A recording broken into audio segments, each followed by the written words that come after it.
Okay, it is 4 o'clock. So thank you all, everyone who has joined so far for our third Kansas Forest Service book club. Today we are going to be discussing the book, The Worst Hard Time by Timothy Egan. But first, we have a guest speaker I'm very excited about. Joe Hartman is here. He's a retired U.S. Forest Service Cimarron National Grasslands District Ranger. So thank you, Joe, so much for being on. For those of you who haven't been on our book clubs before, generally we start with a guest speaker. Joe's going to give us a short presentation and talk a little bit about his experience as it relates to our topic today. There will be plenty of time to ask him questions, and then we'll transition into the book discussion. You all are welcome to ask your own discussion questions, but I have a few prepared as well in case we're all being a little bit shy. I am recording this today and we'll post it onto YouTube. So if you see yourself muted, I usually do go through and mute everybody that isn't the guest speaker. So if you have any trouble coming off of mute, let me know and I can hit a little button that'll make it easier. Otherwise, feel free to put your questions in the chat, or when Joe is finished speaking, you can come unmuted and ask them yourselves. So Joe, I will turn it over to you and you just let me know when you're ready for me to share your presentation. Okay, we are excited to be here and we appreciate the opportunity. You know, I've worked for the Forest Service for 48 years, 3 months and 11 days. Then I got tired of the work and retired. But when I was with the Forest Service, I had worked in both timber management, range management, soils and watershed, minerals, oil and gas, and wildland fire. In other words, I'm a forester that can do anything but not everything. And this book, I had read it a few years back, and when I was asked to talk about it, I went back and reread it, and it is a good book. Timothy Egan did a good job, and the book is primarily about people and the land, and how different ones grappled with the different things as they kind of lived through the Dust Bowl. I grew up in Oklahoma, and my parents didn't talk about the Dust Bowl. My grandparents didn't talk about the Dust Bowl. It's just one of those things that they didn't talk about. So I didn't really know too much about the grasslands till I went to manage the Cimarron National Grassland at Elkhart, Kansas. And of course, that was just a short distance from Texas, where Timothy Egan did a lot of his research and talked to a lot of the people that's in his book. It was the center of the Dust Bowl in that particular area. Most of the book is basically due to the finances and I kind of broke about 5 different elements from the book. That one is finances and the stress that the people had with the finances of going to the Dust Bowl area and starting their lives thinking that was going to be good, and then it didn't turn out quite that well. Another area is that emotional stress that people have within and how they dealt with it. It was interesting to see what their livelihoods were and how they handled things. 3 other areas that I'm going to talk in more in depth is the weather, the politics or the laws that came out of the Dust Bowl, as well as the natural resources and how we react with that. Of course, the weather, in 1934, there was extended droughts in a large area, and it was definitely a epic episode of circumstances that dealt with and caused the Dust Bowl. There was extensive soil erosion. It was day after day, month after month, year after year, as far as the problems with the Dust Bowl. Without rain and winds, then the winds whipped the dirt up in the air. And then it went on into the jet stream, and the jet stream was such that it was kind of locked in place, which we've just experienced that this last summer, of the jet stream being locked in a place and carrying wildfire smoke for miles and miles and miles. And with that, there have been different events through the years. This 1940 was probably the epic, as I said, and the Dust Bowl was created. But there's also in 1950s, there was a period of time that we had drought. And I can even remember when I was a kid, my dad having to haul water because all the ponds went dry. And to keep our cattle, he was hauling water for 27 miles from Perry, Oklahoma to our farm. And he did that daily because there was no water left on the farm. And then in 2022 and 2023, we've had again different periods of drought that have gone on and on for a lot of the country, and still is part of a lot of the South and some of the East. But the Dust Bowl itself, we say epic event. Yeah, it was an epic event. 350 million tons traveled in New York, and all the way in the jet stream in 1934. Black Sunday was even worse than that in 1935. And an estimate by, they say, a college in Kansas, I'm sure that was your local college there in Manhattan. They studied it and determined that 850 million tons in 1 year. You can imagine what that was, 480 tons per acre. And that is a lot of movement of soil. Another subject was politics. And you talk about the government in the Great Plains. The government encouraged people to go out to 8 Plains. They had advertisements. They even paid some people to travel out there and start farming. So that was the start of the situation, that when the sod busters broke open the sod in that little bluegrass and other grasses that grow on the Great Plains was not there to hold the soil, it started being a problem. And so the government paid for the people to go there and plow the soil up. Then the government had a problem of the dust. Government then paid to plant trees. In fact, right in the center of Kansas and at Great Bend, or Garden City, I'm sorry. You know, there is still just south of town from Garden City, there's about 6 trees out there. They actually had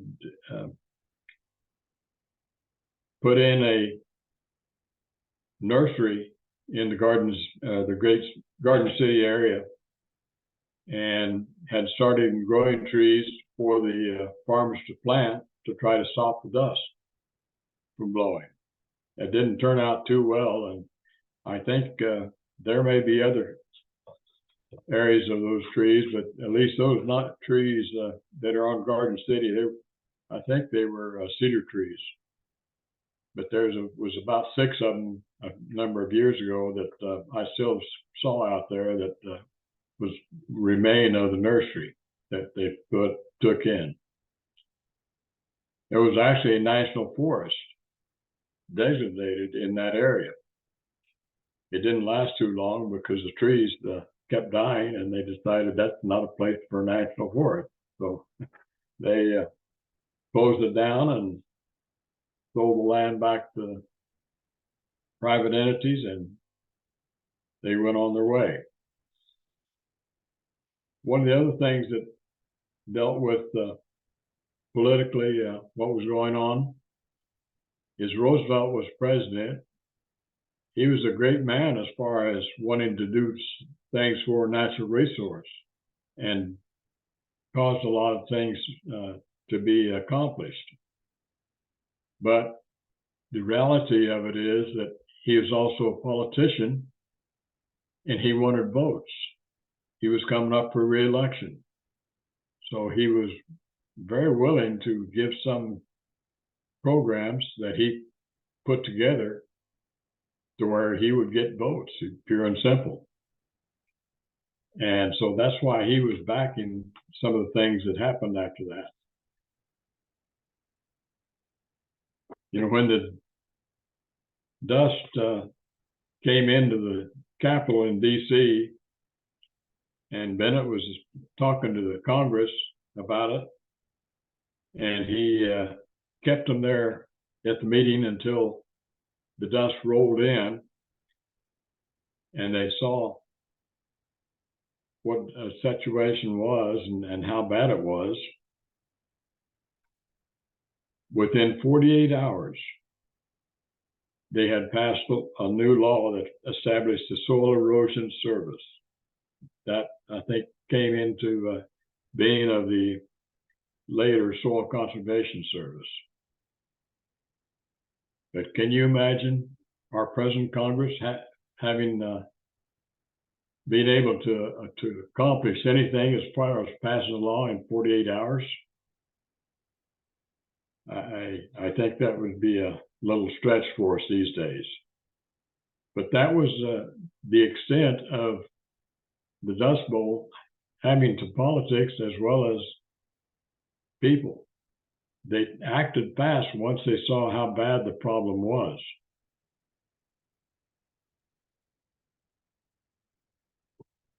Later on, they passed other laws and passed, the government started buying the land back. And they did buy a lot of the land back on the Great Plains. Some of that they transferred to the USD Forest Service under the Bankhead Jones Farm Tenant Act. And there was 13 national grasslands that was established with the Forest Service. The problem they had was that they bought all this land back from the Great Plains, but these Soil Conservation Service and the Soil Erosion Service didn't have any laws to manage the land. So they have to transfer it to a government agency that did have laws that on the books that they could manage the land. That's why the national grasslands were created. One of the other things that we looked at is the natural resources. Now, if you talk to a geologist, I learned from them that the soil in the Great Plains was not created by the Dust Bowl. It was only part of it.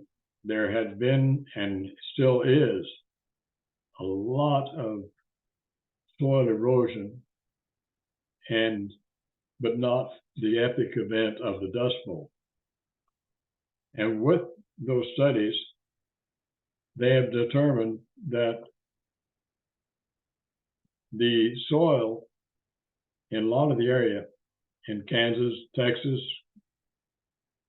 New Mexico, and other states that make up the Great Plains, they have been created over years and years. Different dust storms, different drought events. In fact, I had a surveyor come into my office in Elkhart one day, and he asked me to go out with him. He had not been able to find a land corner that he was needing to find. So we went out, and it was on the Colorado-Kansas line that we were looking for. And we started surveying and had the exact location we felt confident that we had the survey on. And the brass cap for that survey marker should be there. We started digging. And as we dig, we could look at the soil changing colors, different colors at different depths. After 6 feet, we found the corner. And that's how much sand had blown in that particular area since that corner location was found. So there was tremendous amount of sand and dirt that moved, and you just can't realize it till you get out there and find something like that to indicate what the depth of the soil is out there that through the years has built up after erosions. There was another interesting situation that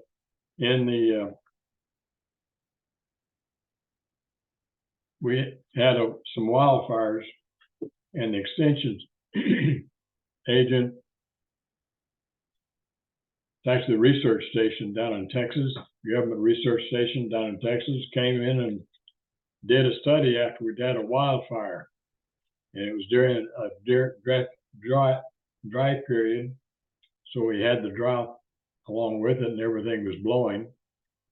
And they set up the instruments and took current situations and studied it. And they have a good paper that we helped them put in on Cimarron National Grassland. And I helped them on that survey that they did. But one of the interesting things was that they found out that where we had CRP grass, which was pure grass, and they identified what the difference would be for that area and the natural areas, like was back in the 1934 in those areas of grass, as well as sagebrush, yucca, and other things that were holding the soil. And there was quite a difference between how the soil eroded between those areas. And they hadn't realized it until that point. So that was interesting also. If anyone is interested in that soil study that came out from that, I'd be glad to send you a copy of it. And with that, why don't we kick up off the slides? And what you're going to see here is some differences that I'm comparing for pictures that were taken in the 1930s and what everything looked like at that time, and comparing it to 2009, which these other pictures I took when I was on the Grasslands at Elkhart. Here you see the normal picture that you may have seen in other areas of what was happening with the 30s. There was not too much erosion on that particular picture. Next one, please. That's a picture of the Cimarron National Grassland in 2009. I'm sorry. Still an event of erosion that covered a number of acres, but absolutely nothing like the Dust Bowl. but it was still blowing. You could see some of the vegetation on the screen. Next. Because the dust was loose, the air took up just like a thunderstorm would, all the soil into the air. And then it got into the dust bowl or jet stream after that, and it didn't stop till it went out to the ocean. Next. None of the walls of dirt came in. You couldn't see it. You couldn't see through it. You couldn't see it when you were in it. Even to find your way back to, as the book says, back to the house to where you'd be safe. Next.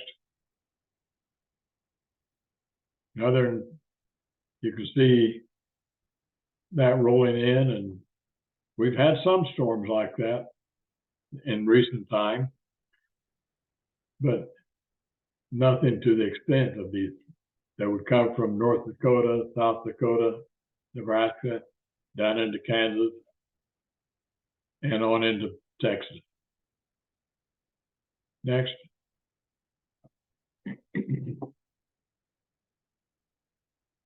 Just another picture of what it looked like coming into town. So it didn't stay out at the farm. It went into the population areas, and towns and cities were affected as well as the farms.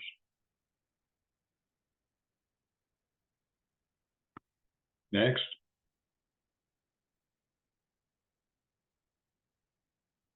That's why they call it Black Sunday. Those clouds were nothing but just lacking light. There was no daylight, sunshine, or anything that you could tell what you got in the clouds itself. That's what caused a lot of the respiratory problems and people that died from that. Next.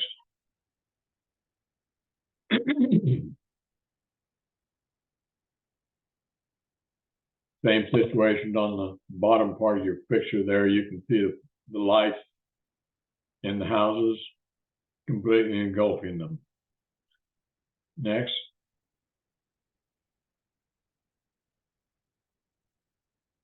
Similar pictures.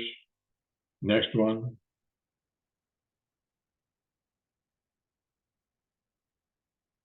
Just covered up the equipment, the animals, and you imagine what it did to smaller animals.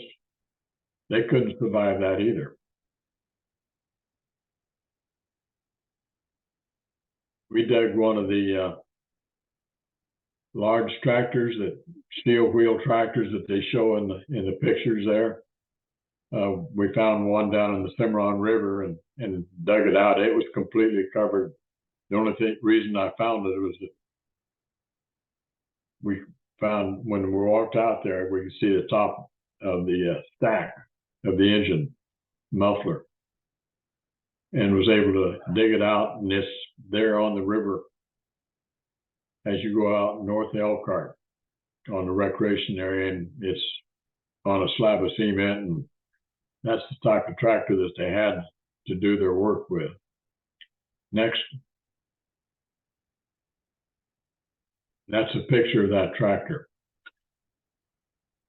If you can see the stack, that's the tall one. That's what was sticking out of the stand when I first found it. That was quite an effort to dig that out too. Next. That's some of the indications of the rainfall that has happened between some of the later years. And you can see that 2002 was below the average. Next was 2003, which was right at the average rainfall. But all the rest of them are below. In 2005, 6, 7, 8, and 2009 was also the same. Next.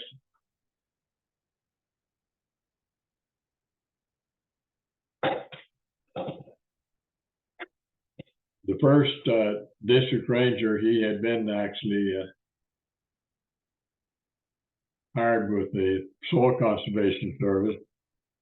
But when they made the National Grasslands, George Atwood came over to work for the Forest Service. And he sent a report back and said, I surveyed 107,000 acres.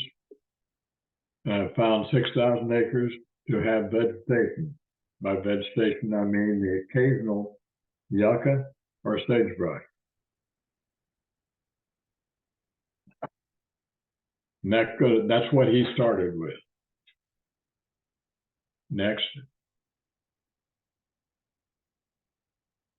This is that same area and the way it looks now. The picture's a little bit fuzzy, but you know, there's cows out there grazing and good vegetation in 2006. Next.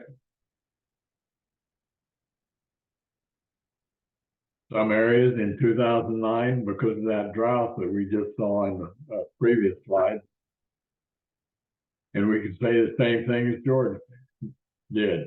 I just found the occasional yucca or sagebrush out in 2009. Next. Some of the crop fields that was outside the national grassland was having the same problem. I've gone out during the drought into the fields of the grassland and sat and watched the sand blowing. It would be blowing about an inch high off the ground, and they would just cut down vegetation as if it was a buzzsaw. In that front of the wind, it would just cut it off like you had a sickle mower cutting it off. So it didn't take but just a few seconds for the sand to cut a blade of grass down. Next.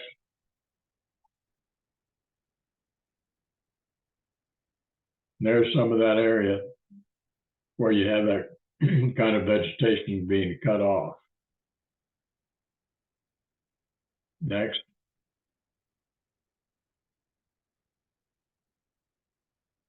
And next. Again, this is a crop field in 2009. And it's very similar to what it looked back in 1934. Next. This one, you can see here this bank and how much it moved to the dirt and the occasional yucca and sagebrush that the grass has all been cut off of it.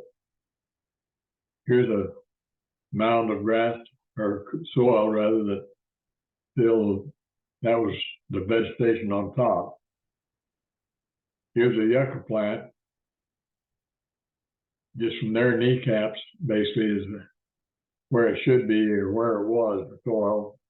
And you can still see the roots going down, and it was going to still blow. And that was about 30 inches of soil erosion on this plant. Next.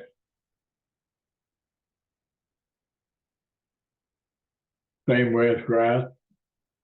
Some of the grass will hold better. Some of it is just ripped off and doesn't have good root systems, and that's when the sand starts blowing. Next.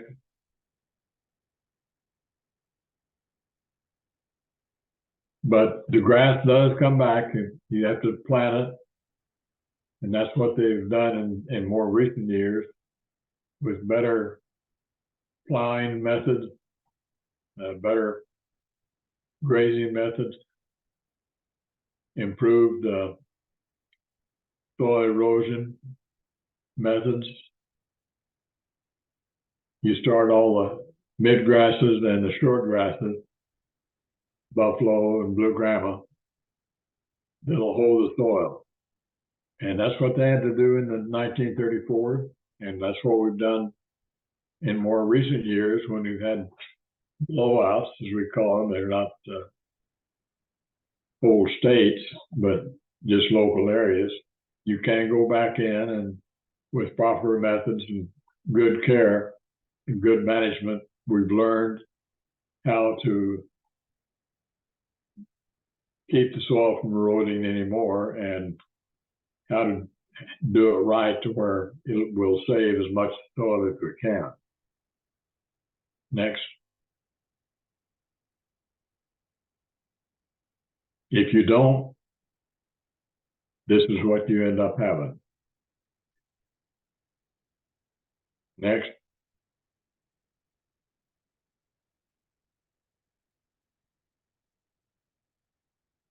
Just show you this one. Not only your vegetation comes back, but right here is the mountain plover.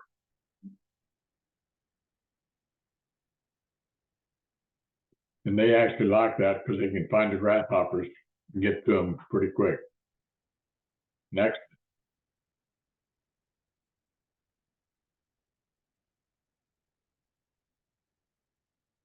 You still have places like that on the Cimarron grasslands as well as any other area in the Great Plains.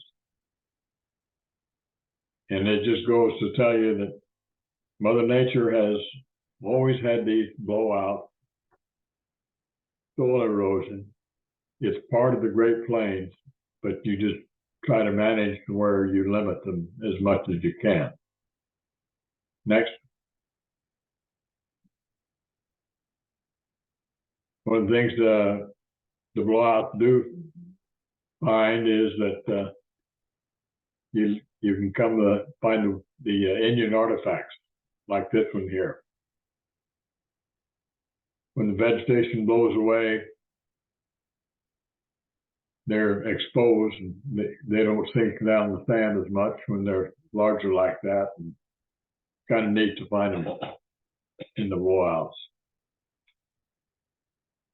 Next.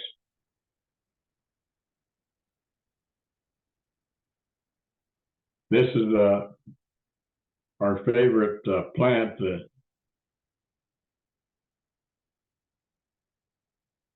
tumbleweeds, covered up our fishing pond there on the grassland, and we had to dig them out. Next. There's even more of a good shot of how deep they were. That they were completely all the way down to the bottom. Those were 6-foot ponds of water that were in that area. And they were completely filled up with all the tumbleweeds. Next. So we had to go to the expense of bringing in heavy equipment and digging the ponds out. Next.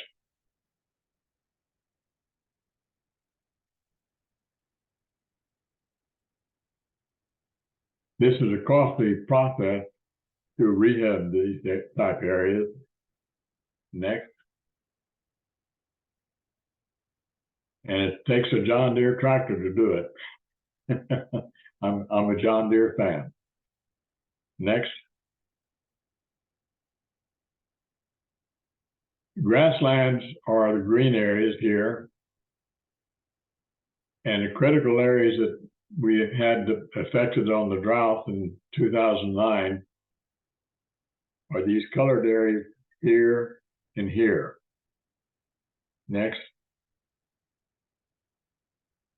This is the cost we estimated to go back in and rehab those areas, around 15,000 acres.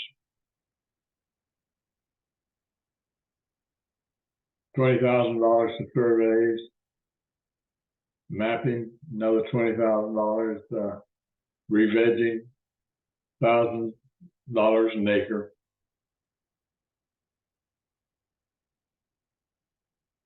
And that's a low estimate. You wouldn't you wouldn't be able to replant that whole 15,000 acres with that amount of money. Next.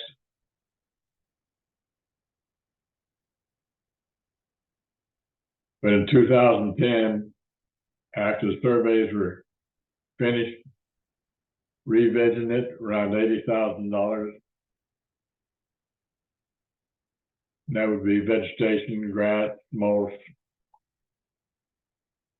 And you can imagine that back in 1934, no one even knew really. They didn't have any ideas of how to go about revegging that grass. What they did, the Forest Service was asked to, in 1934, and that was because President Roosevelt was a buddy with the Forest Service people, and he asked them to go find out throughout the world what grew in low rainfall areas. And so they brought a lot of that seed back to the United States and tried to plant it. And basically, and like National Grassland, when they started rehabbing that area, there was only very little of the grass that they brought in from outside lasted, maybe not come up at all, or within 2 years it would be crowded out by weeds and other things. So it was not a very successful process to try to think you could go to a foreign country and get vegetation that grew that in that area and bring it to another area and plant it and have success, but it just doesn't work. Next. I think that's it. So appreciate your time and have some questions. Thank you so much, Joe. That was wonderful. We don't have any questions in the chat. Would anybody like to come off of mute and ask a question?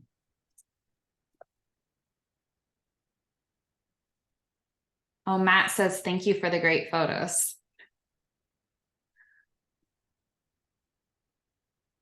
I'd pass on to you. It was kind of interesting. That was while I was getting ready for this, my wife came home with a book that a book club she was looking at had, and it was called The Four Winds.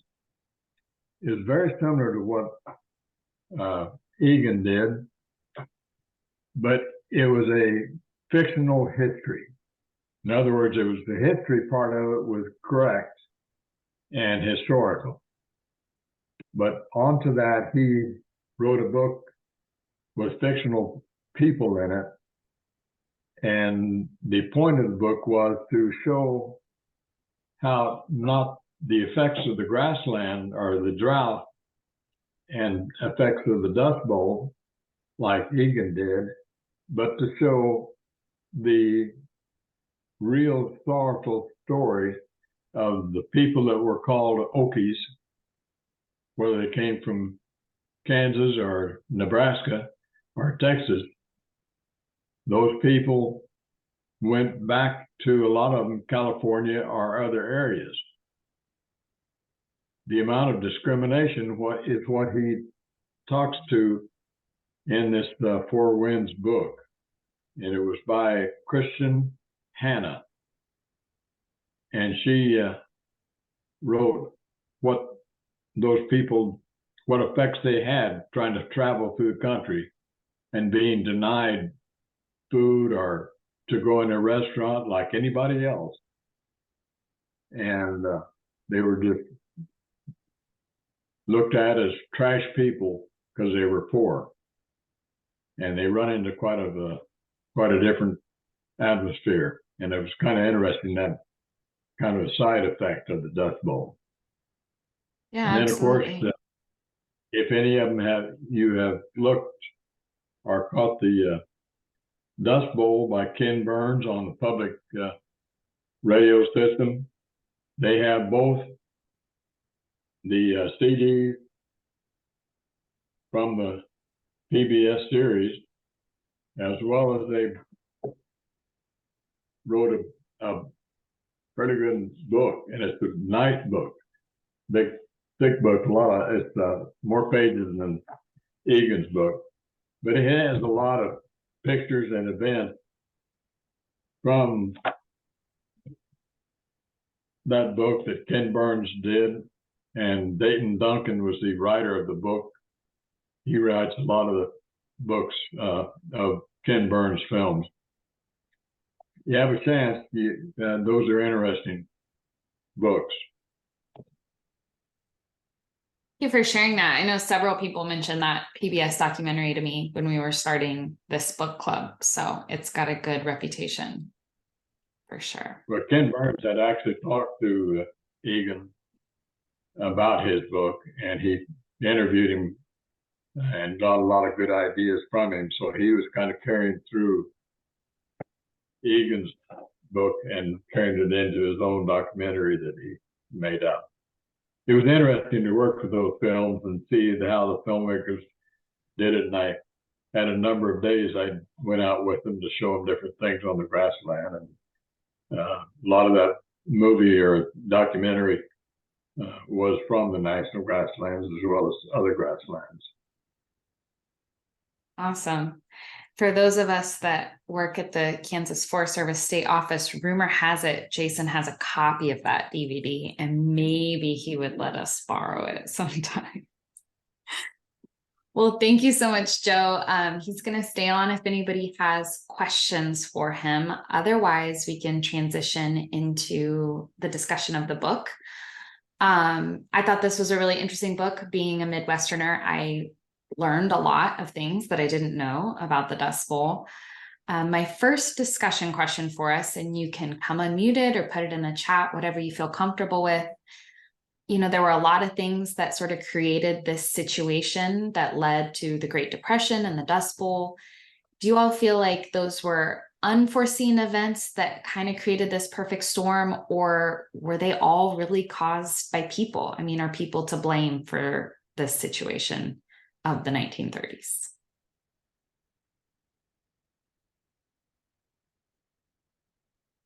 Don't be shy. You can come unmuted.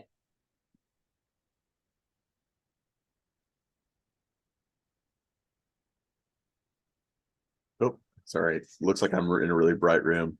I think that's a really tough question because with hindsight, we can see how the direct impact of the choices people made, the incentives the government gave them, really contributed to this. But it was sort of, the wrong choices at the wrong time as well, because it wouldn't have necessarily happened as badly. You didn't have that, crazy, I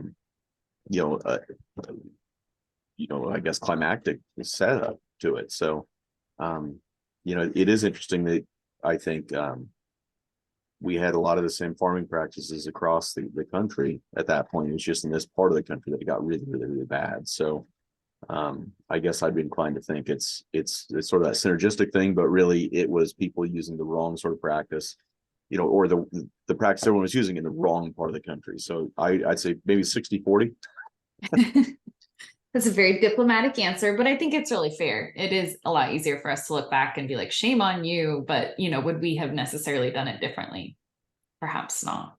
Yeah, my grandparents and great grandparents were farming in eastern Nebraska. We're doing the same things that the folks in Southwest Kansas were doing, but just didn't have the same impact because you didn't have the same sort of soil susceptibility and everything else. So it's not like they were smarter or doing things better. They just were a little bit luckier to be doing it on some soils that didn't move as much.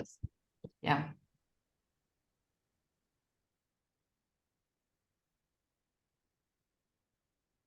Well, a lot of this book was really centered around, the stories of families, and several of those stories were actually, all of them had their own sort of levels of heartbreak or heartache.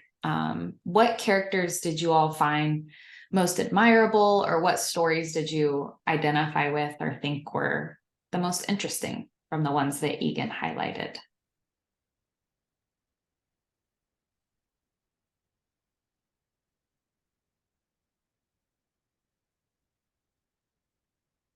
Well, the story that I told a lot of family members after reading the book was the one about the lady that sewed the note into the overalls. They were gigantic overalls, and she said it had took a real man to wear those, and she's looking for a real man, and it worked out. That was a very sweet love story. That was a good one.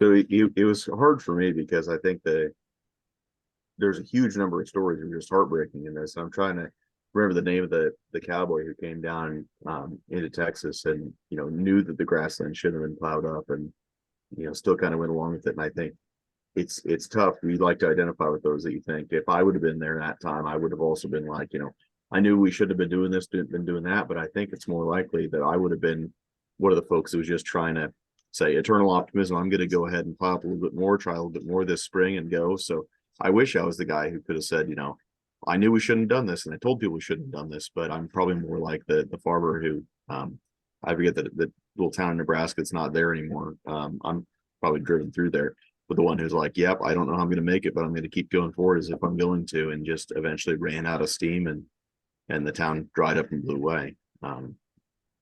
Just a lot of heartbreaking stories like that. I recognize some of my own inclinations in there, saying I'm going to be stubborn enough to keep pressing through. Don't let facts get in the way of a good work ethic, right? Yeah. I think you've got also one of the things that you can gain from this by reading this book and making it fresh in our minds. We as natural resource managers can go back out with the public, and when they say, well, why should you ask me to do some work on this shelter belt? Or why should we plow my land this way? Soil Conservation Service, State Forest Service, Federal Forest Service is going to be continuing to have discussions with the public of why they should maintain the soils and the natural environment in a way that keeps trees growing, keeps shelter belts in place. And I think it gives us some good tools to take to the public and work with them to do better. That's a great point.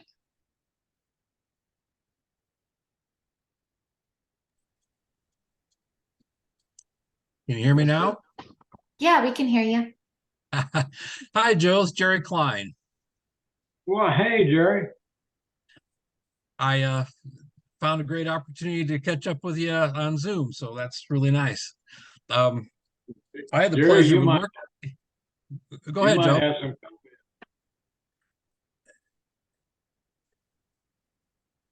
Go ahead. Yeah, I had the pleasure with working with Joe on the Cimarron back in the mid 90s. I think it's like 91 to 97, something like that. And my formative years and what I know from Joe. But I spent a lot of time listening to the stories he told and working on those projects he had. A couple of things, Joe, what happened there? That was a major drought. I was really impressed to see the photos from 2009 and what happened with the vegetation. That was a real setback.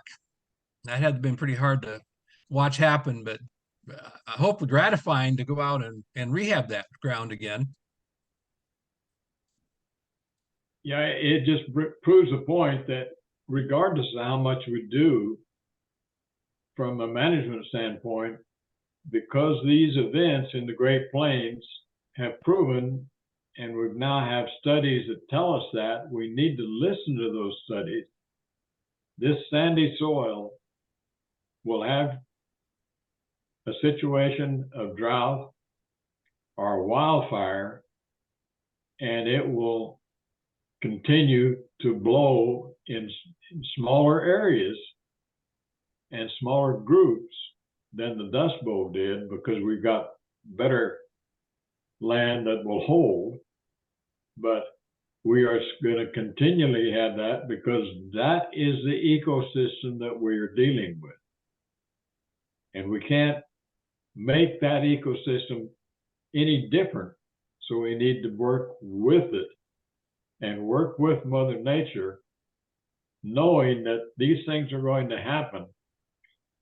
And the problem I had was, as a manager, convincing somebody in higher up in the organization, or farmers and ranchers, that, okay, this is going to happen, and it's going to happen again and again sometime in the future, because that's the ecosystem we are having and that we have on top of us.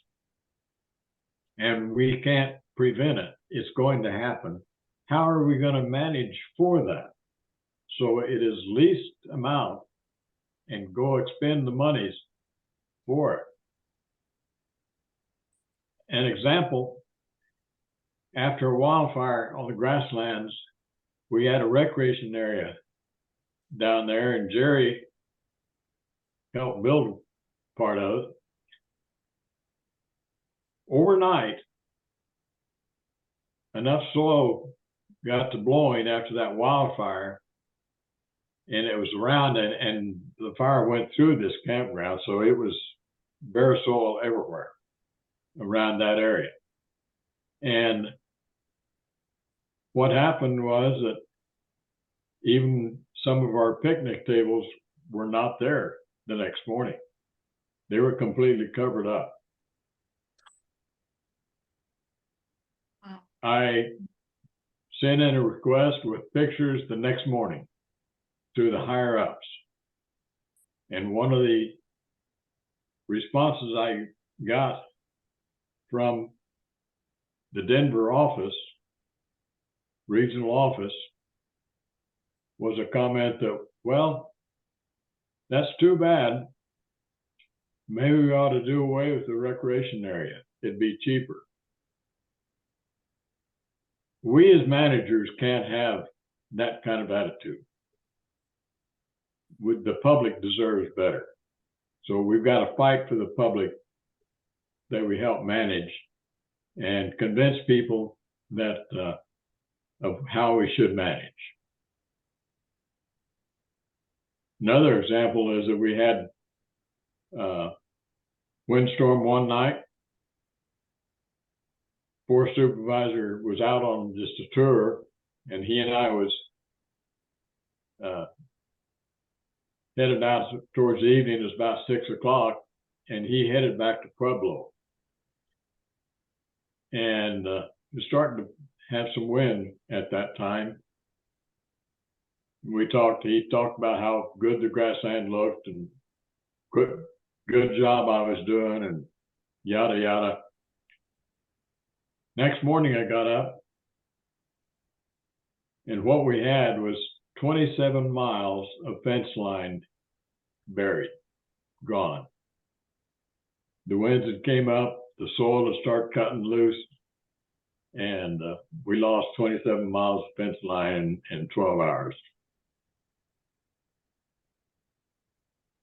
I turned in a response to getting funds for doing something about that. And gosh, we worked it out another way, but we had to find a different way to do it. So, but I was kind of good at that, as finding a ways to make it, even when people didn't want to get money for me. We won't go into that part. That was true. Well, Joe, you have a question in the chat. The question is, my impression from the book was that plowing up the soil was difficult because of the thickly rooted sod. Do you feel like there were any blowouts before the plowing? And is soil fertility now so low that getting a thick stand of grass is difficult? Well, one of the things that this study that I talked to you about the that the research station did, as well as what the geologic studies have made. No, this is not an occurrence that is the first time for it to happen. The Great Plains, the sandy soil, doesn't have any material to stick it together so that the roots will hold in like a clay soil. The roots will go down in the clay soil and it'll bind the soil together and the roots will thrive and they'll hold. A sandy soil like the Great Plains has in a lot of areas, when that vegetation dies because of drought, when the vegetation dies because of wildfire or other events, and then it's going to start blowing. And it has nothing to do with the fact that it's just that type of soil. It has been that type of soil for generations upon generations upon generations. The studies have shown. What you see on the grassland or where anything is out there, you see just the top of the soil. But there's been blowing soil beneath that, as I've found, as other people have found. Soil Conservation Service, when they dig holes and study the soil, they find that also that soil has been there for years, and there was probably this sand dune there 1,000 years ago. Great. Well, my next question for the group, I think a lot of us have heard different things about the Dust Bowl, hanging the wet sheets. I had heard that before, and not flipping your dishes over until right before you eat. But there were a lot of things I learned that were brand new. I had never heard of Black Sunday, or the static electricity. That was terrifying. All the insects and the rabbits, the dust pneumonia, of course. What aspect did you learn about, or as you're reading it, did you think was particularly tragic on top of these dust storms that I think most of us were at least somewhat familiar with?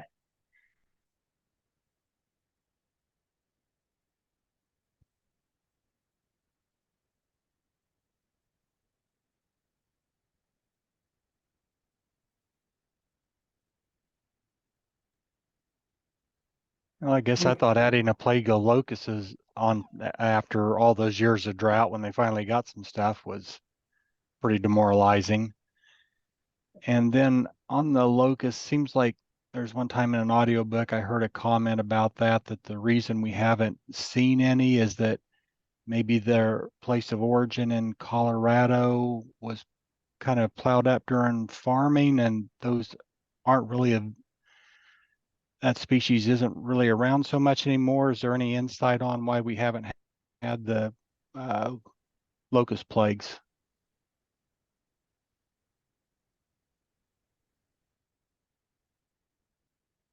That's I'm a not good sure I've got question. any insight on that exactly. I think it's sort of an interesting question. I was just gonna jump in, sorry, with sort of the piece that I found sort of like additionally disappointing or sad on top of it was I think all of us who live here in the middle of the country, we sometimes feel like it takes a while for the powers that be to notice what's going on here. And when they do, it's sort of a quick photo op and then they're out. And I found that to be really strongly like, that's not new, right? That's what we see happen. It took years. It took dust falling on the east for them to notice. And then finally, when Roosevelt did notice, it was sort of at the tail end of it, came in, did a few things, and then boogie. I think the book kind of ends on that note of, and by the way, just moved right on into the build up for World War II, and the Great Plains were forgotten about again. And man, that's sort of that. That's tough to hear, but I think we still experience a lot of that, for better or worse. Sometimes it's okay to be forgotten and looked over, right? But I think a lot of us still experience that in flyover country here. Yeah, absolutely. We are still having these kind of things. It's not locust, right? But grasshoppers is still can be a batch of grasshoppers come in there and start eating the vegetation. And it's unbelievable how much they can eat and destroy. That still goes on. That's Mother Nature. And those cycles of plants as well as animals still are out there and still happen. Yeah. The only thing I was going to say on the locusts is I know that most of our native locusts have cycles. So we'll have 7-year and 13-year and things like that. And I can't remember what year it was, but several years ago, 2 of them lined up. And I live in Lawrence and we had a pretty bad locust cycle. I want to say it was maybe 7 or 8 years ago. And the only reason I remember is my husband had a softball game on the edge of town and I walked under trees and locusts fell on me. And I don't really need an excuse to skip a sporting event, but locusts falling from trees was my cue to not go to any more softball games. But it wasn't the proportions like they described in the book. I mean, they were clustered in small areas. I don't know, it does kind of seem like it added insult to injury when they have these, sort of catastrophic events on top of the dust storms and the horrible economic depression. Oh, I am thinking of cicadas. Ryan. You're right. Thank you for that note in the chat. Still very unpleasant. Did not enjoy.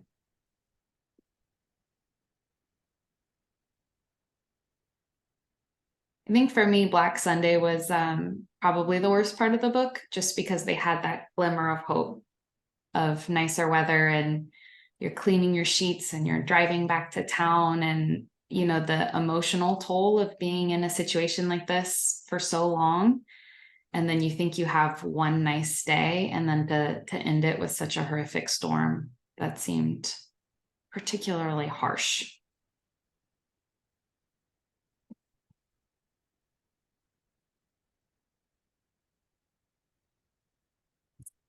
My next question is, towards the middle end of the book, you obviously saw a lot of highlight of people leaving that, didn't have anything else to give and didn't have any money and didn't have resources or jobs.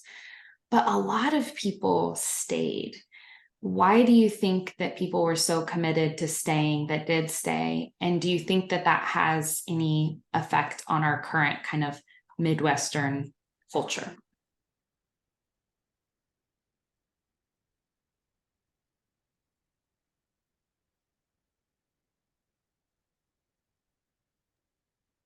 I'll just jump in and say, I think it does. I mean, I spent a ton of time with my grandparents growing up, and I saw a huge ethic of, you kind of get anchored in and you stay, and you save stuff, you never waste anything. You're always thinking about what you might need down the road and what you can do to help keep what you got. And I don't know if that's a lesson learned or whether that all the people who didn't think like that ended up leaving. But I think we still see in a lot of small towns today, I live in a small town. At some point you just get anchored in and bought in, and you're like, listen, I'm here. I've committed. It's too late to turn back. It's too late to do something different, regardless of whether it's economic circumstances or whatever else is going on. We couldn't convince my grandpa to leave the farm ever. Like, he needed assisted living. He needed all kinds of help near the end. And there was no way he was ever going to be pried out of that farm unless they took him out in a box. And that's essentially what happened. Is against his will, they did get him in a home for like 2 months, but it was declined. I mean, he was not going to leave that farm. And I see a lot of that in my neighbors, and I see that in myself.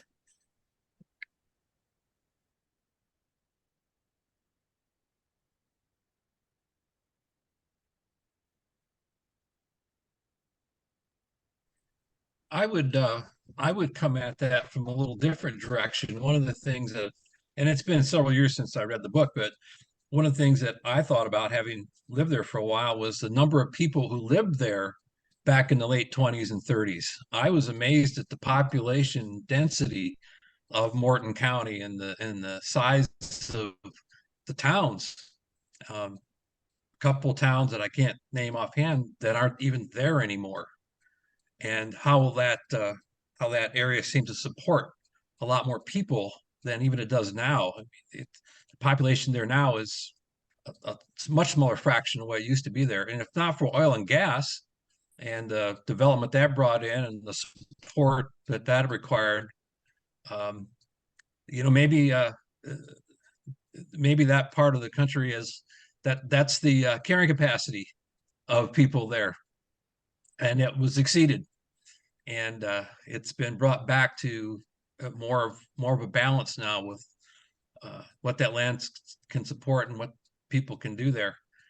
I will note, and I mentioned this when I moved there and lived there about 6.5 years and then left. And there's two kinds of people that live there. The people who came there for a job, I fall in that category, and then later moved on. And the people had been there their whole lives and were never going to leave.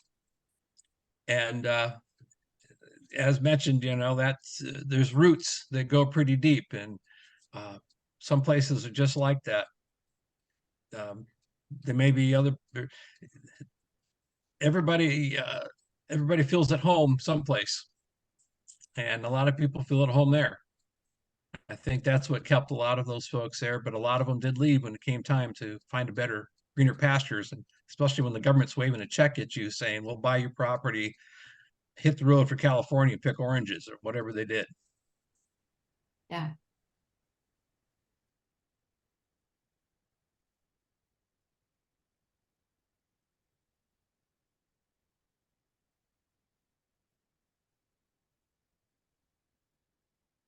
I think those are both great points. I was thinking myself about, how much it would take for me to leave my home. And I think it would take a lot. And Ryan, similar to you, my great Aunt Helen, she stayed on our family farm until they made her leave.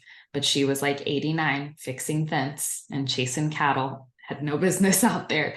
But the land meant a lot to her. And I remember her and my great grandma talking about, the trials and tribulations they had endured. And I think they just thought, nothing was going to take them away from it at that point. After you've gone through so much, I could understand that.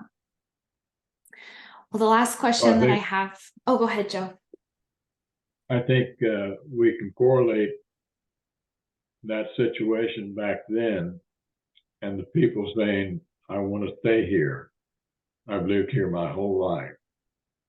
And we're seeing that effect for a different reason, unfortunately, right now in the situation we have with the wars in different countries. And those people saying the same thing as the Okies did, I'm not going to leave my home until they had to, or the government bought them, paid them $1 a piece for their cows to shoot them. And that's same psychological effect to a family is still going on. That's just part of human nature, apparently. That's actually a great transition to my last question. So we learned a lot about maybe things we could be doing differently. Do we think that there are any comparable situations today that we could see ourselves going in where either people are causing environmental damage or we just have another situation that potentially we're walking into in the future? And Joe, you touched a lot on it, that we still continue to have droughts and we still are losing soil. But do we see anything else on the horizon that maybe we could be wiser about?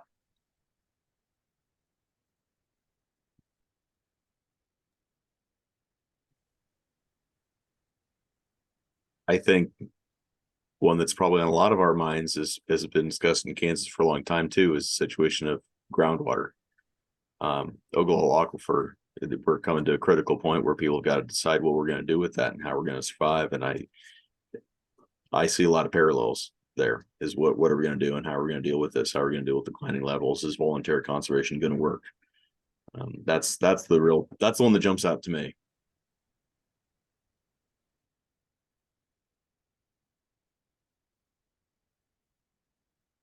I have to agree with that one. I was just seeing something in the news about the agreements made. Was it Arizona, California, Nevada with the Colorado River, and the water pact that you're trying to come up with compromises so that they can get water to people that need it. And you always have the conflict of agriculture versus urbanization versus manufacturing and all the other uses of water. And even here where I live, I live in the Northwest. I don't live around Seattle where it rains all the time. I live on the other side of the state of Washington where it's dry all the time. But we got big rivers and lakes and things up here. And there's still water issues. How much goes over the dam? How are we going to get fish back up the rivers after you put the dams in? And so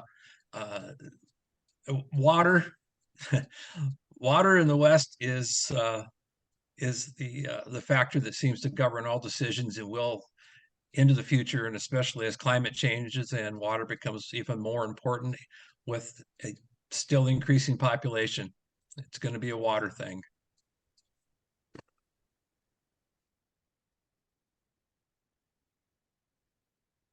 I think that is being affected by global climate. In doing this preparation, I came back across a paper that I'd written back in Grassland, Cimarron Grassland. Once a year, we'd have to come up with the regional office of the Forest Service saying, such political entity is going to be in your area. What are your points that you need to be carried forward to the next politician? And one was global climate. And how are we going to handle in today's situation this global climate extending just like a front of a storm moving north through our country?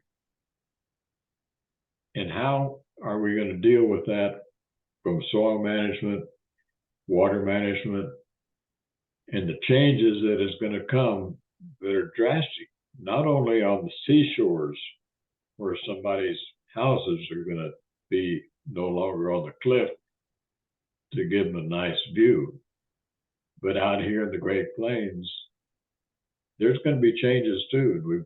We need to be ready for that. We need to start planning for that. And how are we going to deal with it? That's going to affect wildlife, water, vegetation, soil, everything. That's a real problem area that we need to face. What is the effect going to be? And plan ahead for some options rather than wait for the Dust Bowl concept. It happened. Now what are we going to do? We need to be younger folks, you that are energetic and not like Jerry and I. Sorry about that, old timer. But we need to plan ahead. We can't wait.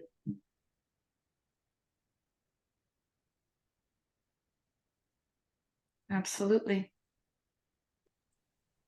I have two last things I'd like to say before we roll this up. One is talking. Joe mentioned about the dust and stuff not being just on the prairie, but also in the towns. When I lived there, I bought a house.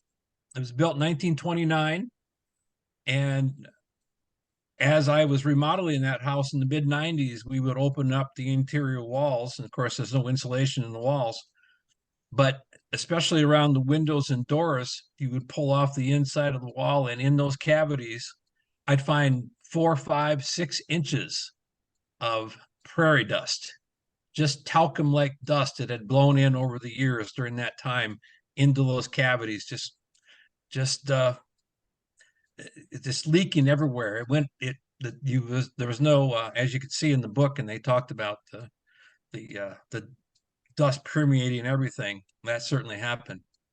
And the last thing was one of the things I tell people, having lived there, and Joe will tell you this is true, is that you can be there and have a thunderstorm and your truck is stuck in the mud and there's sand blowing in your eyes at the same time.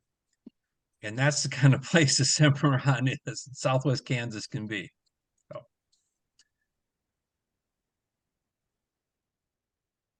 Any other closing thoughts?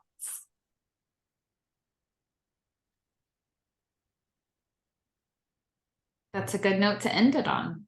Well, thank you all so much for joining. Thank you to those who have watched the recording. We hope that you will join us for our next book club. And thank you so much, Joe, for your presentation. It was excellent. Thank you, folks. Glad to help out. Enjoy it. Y'all have a good night.